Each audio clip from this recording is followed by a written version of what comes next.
The richest man in Babylon book summary. दोस्तों, Babylon का सबसे अमीर आदमी बुक में एक बेबीलोन शहर के बारे में बताया गया है जिसमें अरकद नाम का एक अमीर आदमी रहता था। कहा जाता है कि वह बेबीलोन का सबसे अमीर आदमी था। वह अपनी धन दौलत के लिए चारों ओर मशहूर था। इसके साथ ही बहुत ज़्यादा उदार और दानी भी था। वह अपनी दौलत को ज़रूरतमंदों और गरीबों में दान करता था और अपने सोए के खर्चों को भी खुलकर खर्च करता था। लेकिन फिर भी उसकी संपत्ति घटने के बजाय दिन रात बढ़ती जा रही थी। एक दिन उसके कुछ पुराने दोस्त उससे मिलने आए। उसके पास आए तो उन्होंने कहा, अरकद, तुम हमसे भी ज़्यादा खुशनसीब हो।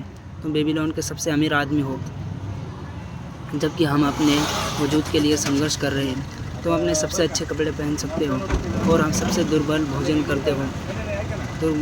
कर सकते हो, जबकि हम अगर अपने परिवार को साधारण कपड़े पहना सके और जो भी उपलब्ध है वही खिला सके तो हमें संतुष्ट रहना पड़ता है। लेकिन एक समय था, हम बराबर थे। हमने एक ही साथ शिक्षक से पढ़ाई की, हम एक ही खेल खेलते थे। तुम हमसे पढ़ाई और खेल में बेहतर नहीं थे और तब सालों से तुम सबसे ज़्यादा सम्मानित नागरिक नहीं रहे हो। अरकद ने दोस्तों को उनसे कहा कि तुमने हमसे ज़्यादा मेहनत भी नहीं की, तब ऐसा क्यों? सौभाग्य है तुम्हें सारी चीज़ें दे डाली और अनदेखा कर दिया, जबकि हम सभी बराबर अधिकार हैं। तब अरकद ने उन्हें डांटा और कहा, अगर युवा अवस्था में अब तक के सालों में तुम दाल रोटी के अलावा कुछ और नहीं कमा सके तो इसके कारण है कि तुम उन नियमों को नहीं सीखा जो जाना जिससे संपत्ति बनती है। उनके दोस्तों को आग्रह करने पर अरकद ने उन्हें अमीर बनने और संपत्ति बनाने के 7 नियमों के बारे में बताया जो उन्होंने सीखे थे और जिसकी बदौलत वो अमीर बने थे, जो इस प्रकार के हैं। नियम नंबर 1, अपने बटुए को मोटा करना शुरू करो।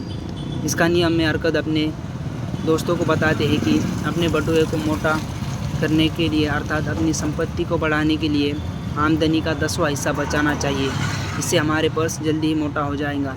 अरकद ने बताया कि मैंने भी इसी तरह से शुरुआत की थी और आमदनी में हर रोज़ मैं अपने 10वां हिस्सा बचाता था।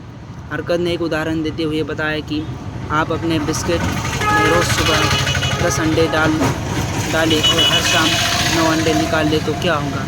एक समय बाद यह भर जाएगा। इसलिए यह ज़रूरी है कि हमें अपनी आमदनी का 10वां हिस्सा ज़रूर बचाना चाहिए। इससे एक तो हमारा पर्स मोटा हो जाएगा और हमारी पैसे बचाने की आदत भी बढ़ जाएंगी। नियम नंबर 2, अपने खर्चों पर नियंत्रित करें।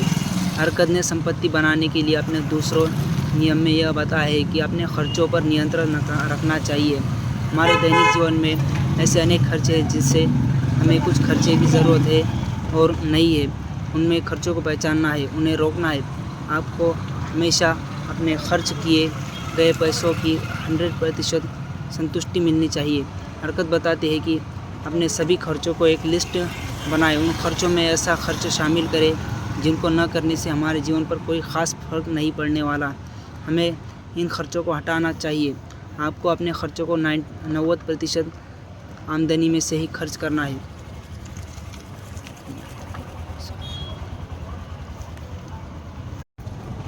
नियम नंबर 3 में अपने स्वर्ण को बढ़ाएं। अरकद ने अपने तीसरे नियम में बताया है कि धन बचाना और खर्चों पर नियंत्रण रखना एक शुरुआत है। आपके पास पर्स में पड़े हुए सिक्के आपको अमीर नहीं बनाएंगे। बेशक ये कुछ कंजूस लोगों को सुख दे सकते हैं, लेकिन आपकी संपत्ति को नहीं बढ़ा सकते हैं। आपकी संपत्ति तभी बढ़ेगी जब अपने पर्स में पड़े हुए सिक्कों को काम पर लगाते हैं। अर्थात कहने का मतलब यह है कि अपने पैसों को कई अच्छी जगह निवेश करना जहाँ से आपको ब्याज के रूप में इनकम आती रहे। यदि आप इन पैसों को निवेश करते हैं तो हर समय आपकी दौलत बनाते रहेंगे। नियम नंबर 4, अपने ख़जाने को नुकसान से बचाएं। अमीर बनने के लिए चौथे सिद्धांत में अरकद बताते हैं कि पहले यह ज़रूरी है कि हमारा मूलधन सुरक्षित रहे।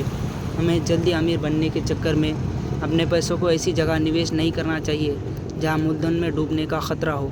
निवेश करने से पहले हमें आवश्यक जांच पड़ताल करनी चाहिए और ज़्यादा कमाई के लालच में न पड़कर ऐसी जगह निवेश करना चाहिए जहां हमारा मूलधन सुरक्षित रूप से रहे और हमें उनसे अतिरिक्त आमदनी भी होती रहे। नियम नंबर 5, अपने आवास को लाभकारी निवेश में बदलें। अगर एक इंसान अपना आमदनी के 90% ज़िंदगी जीने और आनंद उठाने के लिए रखे और अगर इस पैसे का कोई हिस्सा बिना परेशानी के किसी लाभदायक निवेश में डाला जा सके तो उसके ख़जाने के तरीके से बढ़ेंगे। ऐसे अरकद ने 5वें नियम में बताया। हरकत ने बताया कि इंसान को अपने घर का मालिक बनना चाहिए।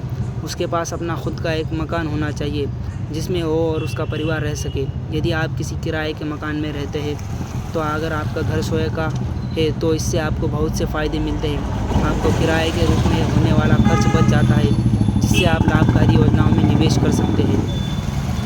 नियम नंबर 6, भविष्य की आमदनी निश्चित करें। हरकत ने अपने इस नियम में बताया है कि हर इंसान का जीवन बचपन से बुढ़ापे तक है। यह जीवन का मार्ग है और कोई भी इंसान इनसे अलग नहीं हो सकता अगर भगवान उसे समय से पहले न बुला ले। इसलिए हर इंसान को आने वाले दिनों के लिए आमदनी सुनिश्चित कर लेनी चाहिए जब वो अपने युवा न रहे और अपने परिवार की देखभाल के लिए भी जब वह उनके साथ न रहे। यह नियम आपको तब सहाय करेगा जब आप कमाने के लायक नहीं रहते। एक इंसान को अपने भविष्य की आमदनी को सुनिश्चित करना है और अपने भावी लक्ष्य को प्राप्त करने के लिए घर और ज़मीन खरीदने में निवेश करना चाहिए। यह निवेश आपको इसकी भविष्य की उपयोगिता और कीमत को ध्यान रखकर ही करना चाहिए। इसके अलावा वह किसी अन्य स्रोतों में भी निवेश कर सकता है जहां भविष्य में अच्छी आमदनी उसको आने का चांस हो। नियम नंबर 7, अपनी कमाने की क्षमता बढ़ाए। संपत्ति बढ़ाने के अपने 7वें नियम में हरकत बताते हैं कि जितना ज़्यादा हम सीखते हैं उतना ही ज़्यादा हम कमाते हैं। तो इंसान अपने काम को सीखने में ज़्यादा मेहनत करता है, उसे उतना ही पुरस्कार मिलता है। अगर वह कारीगर है तो उसे औजार सीखने चाहिए जिससे वो ज़्यादा कुशल बन सके। अगर वह कानून या उपचार का काम करता है उसे लोगों के साथ अपना ज्ञान बांटना चाहिए। अगर यह व्यापारी है तो उससे बेहतर सामान कम दामों में ख़रीदना चाहिए। हमें हमेशा अपनी क्षमता को बढ़ाना चाहिए जिससे हम और अधिक कमा सकें और जल्दी अमीर बन सकें। यदि आप चाहते हैं कि अपनी संपत्ति को कैसे बढ़ाएं, अपने फालतू के खर्चे को कम कैसे करें, अपनी संपत्ति को कहाँ और कैसे निवेश करें, तो अपनी संपत्ति का नुकसान होने से कैसे बचाएं, इन सब बातों को जानना है तो इस बुक को आप ज़रूर पढ़िए।